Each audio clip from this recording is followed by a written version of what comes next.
Sa iba pang balita, umarangkada na ang joint committee hearing sa Kamara kasama ang ilang kagawaran gaya ng Energy Department para talakayin ang sitwasyon ng energy emergency ng bansa.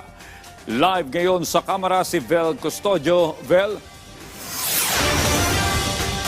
Audrey, tiniyak ng Department of Energy sa Joint Committee hearing ng Kamara na sapat ang supply ng langis sa bansa. Sa kabila ito ng patuloy na pagtaas ng presyo ng langis sa world market.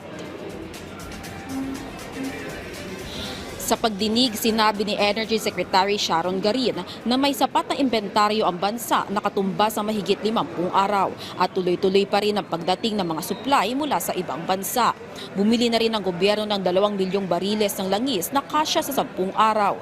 Gayunpaman, aminado ang DOE na limitado ang storage capacity ng bansa sa humigit kumulang na 60 araw. Aniya, hindi rin maaaring magtakda ng price cap ang ahensya, ngunit pinaiigting ng ahensya ang pagbabantay laban sa hoarding at profiteering.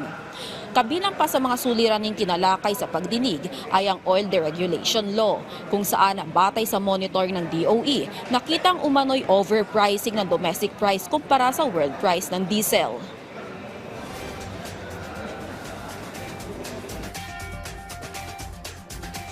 Yung blue, yun po yung world price.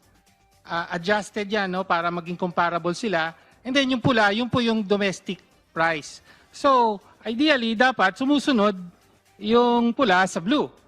No? Pero nakita natin consistently, mas mataas yung pula kaysa sa blue. Tapos, especially during the panahon ng gera, nakita natin na kahit bumaba yung presyo ng gasolina, ay nanatiling mataas yung presyo ng domestic.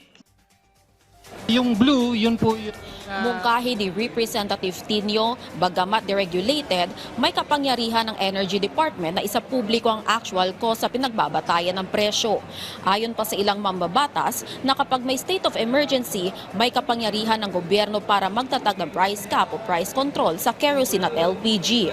Samantala, isinusulong din sa pagdinigang diskwento sa pamasahe para sa mga pampublikong sasakyan at ang pagpapalawak ng renewable energy para mabawasan ang epekto ng tensyon sa Middle East. Already allocation for the fuel subsidy for transport sector of 2.5 billion that is coming from the 2025 continuing appropriations plus the service contracting. Sinabi din ni Acting Budget Secretary Rolando Toledo na may mahigit 200 bilyong piso na maaaring gamitin para sa targeted na tulong laban sa pagtaas ng presyo ng langis. Halos 10 bilyon piso naman ang presidential assistance para sa magsasaka at mangingisda upang matulungan ang produksyon at logistics cost.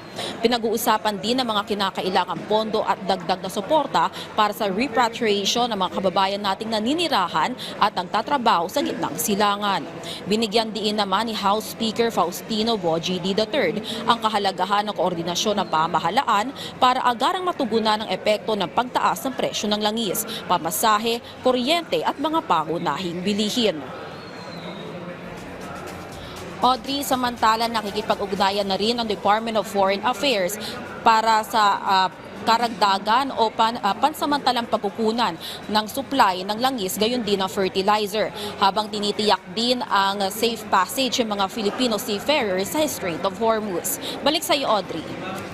Maraming salamat, Vel Custodio.